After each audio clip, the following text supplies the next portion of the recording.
ಸಾಕಷ್ಟು ವಿಚಾರಗಳ ಬಗ್ಗೆ ಚರ್ಚೆ ಆಗ್ತಾ ಇತ್ತು. ಈಗ ನಾನು ಸುಭಾಷ್ ಸರ್ ಅದನ್ನ ಕೇಳಕ್ ಬಯಸ್ತೀನಿ. ಸುಭಾಷ್ ಸರ್, ಈಗ ಕೇಳಿಸ್ಕೊಳ್ತಾ ಇದ್ರಿ ಯಾವ ಥರದ ಚರ್ಚೆ ಆಗ್ತಾ ಇದೆ ಅಂತೇಳಿ. ನೀವು ಕೂಡ ಏನೋ ಹೇಳಕ್ ಬರ್ತಾ ಇದ್ರಿ. ಇಲ್ಲ, ಎರಡು ವಿಚಾರಗಳನ್ನು ನನಗೆ ಹೇಳಬೇಕಾಗಿತ್ತು. ಒಂದು, ಅಮಿತ್ ಶಾ ಅವರು ಫ್ಲೋರ್ ಆಫ್ ದಿ ಹೌಸ್ ಈ ಫ್ಲಾಟ್ ಆಗಿ 50% ಸೀಟ್ಗಳನ್ನ ಜಾಸ್ತಿ ಮಾಡ್ತೀವಿ, ಯಾರಿಗೂ ಅನ್ಯಾಯ ಆಗ್ಲಿಕ್ಕೆ ಬಿಡೋದಿಲ್ಲ ಅಂತ ಹೇಳಿದ್ರು ಅಂತ ನಾನು ಕೂಡ ಹೇಳಿದೆ. ಹೌದು, ಕಿರಣ್ ರಿಜಿಜು ಕೂಡ ಹೇಳಿದ್ರು ಅಂತ ನಾನು ಕೂಡ ಹೇಳಿದೆ. ಆದ್ರೆ ಆ ವಿಚಾರ ಬಿಲ್ ಒಳಗಡೆ ಪ್ರಸ್ತಾಪ ಆಗಿಲ್ಲ ಅಂತ ನಾನು ಹೇಳಿದೆ. Home minister on the floor of the house ಏನ್ ಮಾತಾಡ್ತಾರೆ ಅದ್ರ ಮೇಲೆ ವೋಟಿಂಗ್ ಆಗಲ್ಲ. ಏನು ಬಿಲ್ ಒಳಗಡೆ ರೈಟಿಂಗ್ ಒಳಗಡೆ ಡ್ರಾಫ್ಟ್ ಇರ್ತದೆ ಕೊಟ್ಟಿರ್ತಾರೋ ಅದ್ರ ಮೇಲೆ ವೋಟಿಂಗ್ ಆಗತ್ತೆ. ನಾಳೆ ಕಾನೂನು ಆಗೋದು ಆ ವಿಚಾರ. ಯಾರು ಅಲ್ಲಿ ಏನ್ ಮಾತಾಡಿದ್ರು ಅದು ಕಾನೂನು ಆಗಲ್ಲ. ಅಲ್ಲಿ ಬಿಲ್ ಒಳಗಡೆ ಏನ್ ಬರೆದಿರ್ತಾರಲ್ಲ ಅದು ಕಾನೂನು ಆಗೋದು. ಆ ಕಾರಣಕ್ಕೋಸ್ಕರ ಇವರು ಭರವಸೆ ಕೊಟ್ಟಿದ್ದು ನಿಜ. ಒಬ್ಬ ಹೋಮ್ ಮಿನಿಸ್ಟರು ಹೌಸ್ ಒಳಗಡೆ ನಿಂತ್ಕೊಂಡು ಭರವಸೆ ಕೊಡ್ತಾರೆ ಅಂತಂದ್ರೆ ಅದು ಬಹಳ ಗಂಭೀರವಾದಂತ ವಿಚಾರ. ಅದನ್ನು ನಾವೆಲ್ಲರೂ ಕೂಡ ನಂಬಬೇಕು, ಅದನ್ನು ಸ್ವಾಗತಿಸಬೇಕು. ಓಕೆ, ಆದ್ರೆ ಅದು ಬಿಲ್ ಒಳಗಡೆ ಇಲ್ಲ ಅನ್ನೋ ವಿಚಾರವನ್ನ ನಾನು ಹೇಳ್ತಾ ಇದ್ದೆ. ಒಂದು. ಎರಡನೇದು, ಈಗ ಫ್ಲಾಟ್ ಆಗಿ ಎಲ್ಲ ರಾಜ್ಯಗಳಿಗೂ 50% ಸೀಟ್ಗಳನ್ನ ಜಾಸ್ತಿ ಮಾಡಿದ್ರೂ ಕೂಡ ದಕ್ಷಿಣದ ರಾಜ್ಯಗಳಿಗೆ ಅನ್ಯಾಯ ಆಗತ್ತೆ ಅಂತ ಒಂದು ವಾದ ಇದೆ. ಯಾವ ರೀತಿ ಅಂತ ನಾನು ನಿಮ್ಗೆ ಹೇಳ್ತೇನೆ. ಕರ್ನಾಟಕದ ಎಷ್ಟು ಲೋಕಸಭಾ ಕ್ಷೇತ್ರಗಳ ಸಂಖ್ಯೆ 28. ಈ 28 ಸ್ಥಾನಗಳಿಗೆ ನೀವು ಫ್ಲಾಟ್ ಆಗಿ 50% ಜಾಸ್ತಿ ಮಾಡಿದ್ರೆ 42 ಆಗುತ್ತೆ. ಉತ್ತರ ಪ್ರದೇಶದ ಲೋಕಸಭಾ ಕ್ಷೇತ್ರಗಳ ಸಂಖ್ಯೆ 80. ಫ್ಲಾಟ್ ಆಗಿ ನೀವು 50% ಜಾಸ್ತಿ ಮಾಡಿದ್ರೆ 120 ಆಗುತ್ತೆ.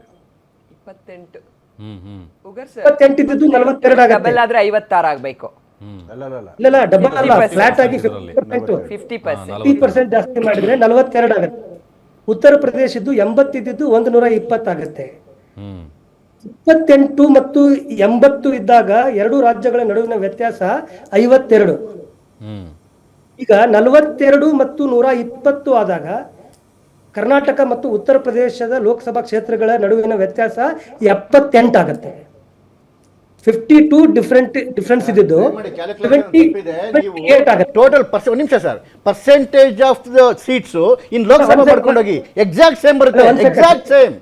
Exact same. ಈಗ 544 ಇದ್ದಾಗ ನಮ್ದು 543 ಇದ್ದಾಗ ನಮ್ಗೆ 28 ಇದ್ದಾಗ ಎಷ್ಟು ಪರ್ಸೆಂಟೇಜ್ ಇತ್ತು, ನೀವು ಅದೇ 850 ಆದಾಗ ನಮ್ದು 42 ಆದಾಗ ಸೇಮ್ ಪರ್ಸೆಂಟೇಜು.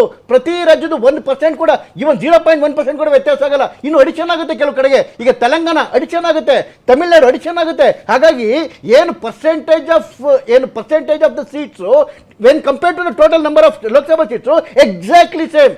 ಉತ್ತರ ಪ್ರದೇಶಕ್ಕೆ ಎಷ್ಟಿರುತ್ತೆ ಕರ್ನಾಟಕಕ್ಕೆ ಅಷ್ಟೇ ಇರುತ್ತೆ. ನೀವು ಕ್ಯಾಲ್ಕುಲೇಟ್ ಮಾಡ್ಬಿಟ್ಟು ನೋಡಿ. ನೀವು ಇನ್ನೊಂದು ಪಾಯಿಂಟ್ ತಮ್ಮ ಗಮನಕ್ಕೆ, ಈಗ ಪಂಡಿತರು ಅಲ್ಲಿ ಕ್ಷೋಭೆಯ ಕಾರಣಕ್ಕೆ ಜಮ್ಮು ಕಾಶ್ಮೀರವನ್ನು ತೊರೆದು ಜಮ್ಮು ಭಾಗ ಮತ್ತು ಭಾರತದ ಇತರ ಭಾಗಗಳಿಗೆ ಬಂದರು. ಸ್ಥಾನ ಪಲ್ಲಟ. ಕ್ಷಾಮದ ಕಾರಣಕ್ಕೆ ವಲಸೆ ಬರ್ತಾರೆ, ಬಡತನದ ಕಾರಣಕ್ಕೆ, ಆಮೇಲೆ ಸಾಮರಸ್ಯ ಇಲ್ಲದ ಕಾರಣಕ್ಕೆ, ಅನೇಕ ಕಾರಣಗಳಿಗೆ ಈ ಪ್ರಾದೇಶಿಕ ಪಲ್ಲಟಗಳಾಗ್ತಾ ಇರುತ್ತೆ. ಅವತ್ತಿನ ಸಂದರ್ಭದಲ್ಲಿ ಹುಗಾರ್ ಸರ್ ಹೇಳೋದು, ಭಾರತದ ಒಂದು ಅಭಿಪ್ರಾಯಗಳು ಮನೋಭಾವನೆಗಳನ್ನ ಪಾರ್ಲಿಮೆಂಟ್ನಲ್ಲಿ ಸಮಾನವಾದ ಹಕ್ಕಿನ ಮೂಲಕ ಪ್ರತಿಪಾದಿಸಿದಾಗ ಮಾತ್ರ ಆರೋಗ್ಯಕರವಾದ ಭಾರತವನ್ನ, ಒಂದು ಚುನಾವಣೆಯನ್ನ, ಸರ್ಕಾರವನ್ನ ರಚನೆ ಮಾಡಕ್ ಸಾಧ್ಯ. ಇದು ಸಂಖ್ಯಾ ಆಧಾರದ ಮೇಲೆ ಆಗೋದ್ರಿಂದಾಗಿ ಸಂಖ್ಯೆ ಕಡಿಮೆ ಆದ ತಕ್ಷಣ ನಾವ್ ಎಷ್ಟೇ ರನ್ ನೋಡಿದ್ರು ಕೂಡ ನಮ್ಮ ಹತ್ರ ಪ್ಲೇಯರ್ಸ್ ಕಮ್ಮಿ ಇದ್ದಾಗ ಎಷ್ಟು ರನ್ ನೋಡಿಯಕ್ಕಾಗತ್ತೆ? ಇದು ಸೂಕ್ಷ್ಮ ವಿಚಾರ. ಕಡಿಮೆ ಆಗೋದೇ ಇಲ್ಲ. ಎಲ್ಲಿ ಕಡಿಮೆ ಆಗಿದೆ? ಎಲ್ಲಿ ಕಡಿಮೆ ಆಗಿದೆ? ನಮ್ದು 28 42 ಆಗುತ್ತೆ. ಈಗ 28 ಅವತ್ತಿನ ಸಂದರ್ಭದಲ್ಲಿ ಯಾವುದರ ಮೇಲೆ ಮಾಡಿದ್ದಾರೆ? ಇವತ್ತು ಜಿಲ್ಲೆಗಳು ಜಾಸ್ತಿ ಆಗಿದೆ, ನಮ್ಮದೇ ತಗೊಳ್ಳಿ. ಆಮೇಲೆ ಜನಸಂಖ್ಯೆ ಏರುಪೇರಾಗಿದೆ. ನಾನು ಅದನ್ನೇ ಹೇಳ್ತಾ ಇರೋದು. ಅನೇಕ, ಈಗ ಕೋವಿಡ್ ಬಂತಪ್ಪ, ಎಲ್ಲ ವಲಸೆ ಎಲ್ಲೆಲ್ಲೋ ಹೋಗ್ಬೇಕಾಗಿ ಬಂತು ಜೀವನ ಹುಡಿಕೊಂಡು. ಅಂದ್ರೆ ಒಂದು ದೇಶ ಅಂದ್ರೆ ನಿಂತ ನೀರಲ್ಲ, ಭೌಗೋಳಿಕತೆ ಯಾವಾಗ್ಲೂ ಕೂಡ ಚೇಂಜ್ ಆಗ್ತಾ ಇರುತ್ತೆ. ಯಾವುದು ಚೇಂಜಸ್ ಆಗಲ್ಲ ಅಂತ ಹೇಳ್ತಾ ಇದ್ದಾರೆ. ಅಲ್ಲಲ್ಲ, ಅವ್ರು ಹೇಳ್ತಾ ಇರೋದನ್ನ ನಾನು ಕೇಳ್ತಾ ಇದ್ದೀನಿ. ಅದೇ ನಾನು ಅದಕ್ಕೆ ಉದಾಹರಣೆ ಸಮೇತ ಹೇಳಿದೆ. ಏನು, ಕರ್ನಾಟಕ ಮತ್ತು ಉತ್ತರ ಪ್ರದೇಶದ 2 ಉದಾಹರಣೆಗಳನ್ನು ಕೊಟ್ಟೆ. ಈ ಡಿಲಿಮಿಟೇಷನ್ ಆಗೋಕ್ಕಿಂತ ಮುಂಚೆ ಎರಡೂ ರಾಜ್ಯಗಳ ನಡುವಿನ ಲೋಕಸಭಾ ಕ್ಷೇತ್ರಗಳ ವ್ಯತ್ಯಾಸ 52 ಇದ್ದಿದ್ದು ನಾಳೆ ಅದು 50% ಫ್ಲಾಟ್ ಆಗಿ ಜಾಸ್ತಿ ಆದ ನಂತರ 78 ಆಗುತ್ತೆ. ಪಾಲಿಟಿಕ್ಸ್ ಇದೆ ನಂಬರ್ಗೆ. ಕ್ಯಾಲ್ಕುಲೇಷನ್ ತಪ್ಪು ಅಂತ ಹೇಳ್ತಿರೋದು ಸರ್. ನೀವು ಟೋಟಲ್ ಲೋಕಸಭಾ ಸೀಟಲ್ಲಿ ಕರ್ನಾಟಕ ರೆಪ್ರೆಸೆಂಟೇಷನ್ ಎಷ್ಟು ಪರ್ಸೆಂಟ್ ಇದೆ, ಉತ್ತರ ಪ್ರದೇಶದ ಇವತ್ತೆಷ್ಟಿದೆ, ಈವನ್ 850 ಆದ್ಮೇಲೂ ಕೂಡ ಉತ್ತರ ಪ್ರದೇಶ ರೆಪ್ರೆಸೆಂಟೇಷನ್ ಅಷ್ಟೇ ಇರುತ್ತೆ, ಕರ್ನಾಟಕದ ರೆಪ್ರೆಸೆಂಟೇಷನ್ ಅಷ್ಟೇ ಇರುತ್ತೆ. ನೀವು ಕ್ಯಾಲ್ಕುಲೇಟ್ ಮಾಡ್ಬಿಟ್ಟು ನೋಡಿ, ಅದನ್ನ ನಾನು ಎಕ್ಸ್ಪ್ಲೈನ್ ಮಾಡಿದವರು ಎಲ್ಲ ರಾಜ್ಯಗಳ ಇವತ್ತು ಎಷ್ಟಿದೆ ಪರ್ಸೆಂಟೇಜ್, ಅದು ಬದಲಾಗಬೇಕು ಅಂತಾನೆ ನಾವ್ ಹೇಳ್ತಿರೋದು. ಬದಲಾಗೋದಿಲ್ಲ, ವ್ಯತ್ಯಾಸ ಡಬಲ್, ಅದನ್ನೇ 50% ಜಾಸ್ತಿ ಮಾಡ್ತೀವಿ. ಜನಗಣತಿ ನಾವು ತಗೊಂಡಿರೋದಲ್ವಾ, 15 ವರ್ಷಗಳ ಒಂದು ಅಂತರ ಇದೆ ಅಲ್ವಾ. ಎಷ್ಟೋ ಸಾಮಾಜಿಕ ಸನ್ನಿವೇಶಗಳು ಪ್ರಭಾವ ಬೀರುತ್ತಲ್ವ ಚುನಾವಣೆಗಳ ಮೇಲೆ ಮತ್ತು ಜನಜೀವನದ ಮೇಲೆ.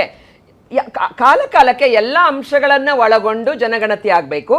ಅದರಲ್ಲಿ ಈಗ ನೋಡಿ, ಕಲ್ಚರಲ್ ಚೇಂಜಸ್, ದೇಶ ಅಂದ್ರೇನು, ಒಂದು ಭಾಷೆ, ಒಂದು ಪದ್ಧತಿ, ಕಲ್ಚರಲ್ ಚೇಂಜಸ್. ಈ ತರ ಸಾಮೂಹಿಕ ವಲಸೆ ಹೋದಾಗ ಒಂದು ಕಲ್ಚರ್ ನಾಶ ಆಗುತ್ತೆ. ಇವತ್ತು ಹಿಂದೂಯಿಸಮ್, ಬೌದ್ಧಿಸಮ್, ಜೈನಿಸಮ್, ಇವಾಗ ಇಸ್ಲಾಮೀಕರಣ, ಇವೆಲ್ಲ ಅರ್ಥ ಆಗ್ತಿಲ್ಲ. ನೀವು ಜಾಸ್ತಿ ಮಾಡೋದನ್ನ ವಿರೋಧ ಮಾಡ್ತಿದ್ದೀರಾ, ಸಪೋರ್ಟ್ ಮಾಡ್ತಿದ್ದೀರಾ? ನೋಡಿ, ನಾವ್ ಹೇಳೋದು ಸಮಾನವಾದ ಅವಕಾಶದಿಂದ ನಾವು ವಂಚಿತರಾಗ್ತಾ ಇದ್ದೀವಿ, ನಾವು ವಂಚಿತರಾಗ್ತಾ ಇದ್ದೀವಿ. ನಿಮಗೆ ರಾಜಕಾರಣ ಅರ್ಥ ಆಗಲ್ಲ ಬಿಡಿ, ನಿಮಗೆ ಸಾಮಾಜಿಕ ನ್ಯಾಯ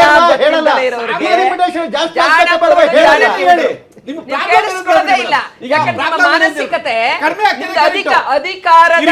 ಅಧಿಕಾರದ ಚುಕ್ಕಾಣಿ ಒಂದೇ ಮಾನಸಿಕತೆ ಇರೋದ್ರಿಂದ ಅಧಿಕಾರಕ್ಕೆ ಏನ್ ಬೇಕು ಆ ಸೂತ್ರಗಳನ್ನೇ ತರ್ತಾ ಇದ್ದೀರಾ. ಅಯ್ಯೋ, ಹೂಗಾರ್ ಅವರು ಒಂದು ಪ್ರಶ್ನೆ ಕೇಳಿದ್ರು, ನಿಮಗೆ ಬಿಲ್ ಅಲ್ಲಿ ಮೆನ್ಷನ್ ಮಾಡಕ್ಕೆ ಏನ್, ವಾಟ್ ಇಸ್ ಯುವರ್ ಪ್ರಾಬ್ಲಮ್? ಲಿಖಿತದಲ್ಲಿ ಇದ್ರೆ ಮಾತ್ರ ಕಾನೂನು ಅಂತ ಕರೆಯೋದು, ನಿಯಮ ಅಂತ ಕರೆಯೋದು, ಮಸೂದೆ ಅಂತ ನಾವು ಕರೆಯೋದು. ಏನ್ ಫಿಯರ್ ಏನ್ ನಿಮ್ಗೆ? ಮೆನ್ಷನ್ ಮಾಡಿ ಅದನ್ನ. ಅಮಿತ್ ಶಾ ಹೇಳಿದ್ದನ್ನ ಮೆನ್ಷನ್ ಮಾಡಿ. ಸರ್, ಹೂಗಾರ್ ಸರ್, ನಿಮ್ಗೊಂದು ಪ್ರಶ್ನೆ. ಪುಟ್ಟ ಪುಟ್ಟ ಜಾತಿಗಳಿಗೆ, ದೀನ ದಲಿತ ಹೆಣ್ಣು ಮಕ್ಕಳಿಗೆ ಲಾಲು ಹೇಳಿದ್ರು, ಮುನಿಯಮ್ಮ ಹೇಳಿದ್ರು, ಸೋನಿಯಾ ಗಾಂಧಿ ಅವರು ಮಾಡಿ ಅದನ್ನ. SC ಸೀಟ್ಗಳು ಜಾಸ್ತಿ ಆಗ್ತಾ ಇದಾವೆ. ಏನ್ ಪರ್ಸೆಂಟೇಜ್ ಇತ್ತು, 543 ಇದ್ದಾಗ ಪರ್ಸೆಂಟೇಜ್ ಇತ್ತು, ಆ SC ಸೀಟ್ಗಳು ಜಾಸ್ತಿ ಮಾಡ್ತಿದ್ದಾರೆ, ST ಸೀಟ್ಗಳು ಜಾಸ್ತಿ ಮಾಡ್ತಿದ್ದಾರೆ. ಯಾಕೆ ವಿರೋಧ ಮಾಡ್ತೀರಿ ಕಾಂಗ್ರೆಸ್ ಅವರೇ? ಚುನಾವಣಾ ಪದ್ಧತಿನ ಹೈಜಾಕ್ ಮಾಡಿದೀರಾ. ಇವತ್ತು ಚುನಾವಣೆ ಮುಕ್ತವಾಗಿ ನಡೀತಾ ಇದೆ. ಬಲ ಪ್ರಯೋಗ, ಜಾತಿಯ ಬಲ, ಹಣದ ಬಲ, ಇವತ್ತು ಸ್ವಾತಂತ್ರ್ಯ ಹಿಂದಲೇ ಇರುವಂತದ್ದು. ಬಲ ಪ್ರಯೋಗದಿಂದ ಸಂವಿಧಾನವನ್ನ ದಬಾವಣೆ ಮಾಡಿ ಈ ರೀತಿ ಮಿಸ್ಯೂಸ್ ಮಾಡೋದಕ್ಕೆ ಎಮರ್ಜೆನ್ಸಿ ಪಕ್ಷ ನಿಮ್ದು. ಇನ್ಯಾಕೆ ಸಂವಿಧಾನ ಬಗ್ಗೆ ಮಾತಾಡ್ತೀರಾ?